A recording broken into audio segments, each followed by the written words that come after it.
And the Sunday before Pentecost on June 1st, I preached a sermon called Where There's Smoke, There's Fire. I broke down the science of smoke, about what happens when something smokes, why it smokes.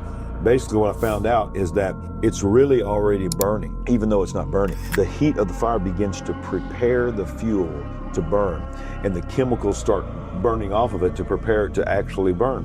And that's what puts off the smoke. The last words I said in that message, I said, me and my wife, sometimes we'll be driving down the road and we'll look off in the distance, we'll see smoke.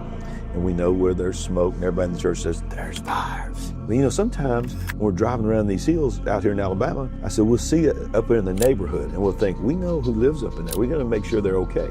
So we follow the smoke to see what's burning. I said all this, and I said, let me tell you something. We've been in this town in Birmingham for 30 years, on the outskirts of Birmingham, and most people in Birmingham still don't know about this church. I said, but I'm gonna tell you what's gonna happen next weekend, this coming weekend.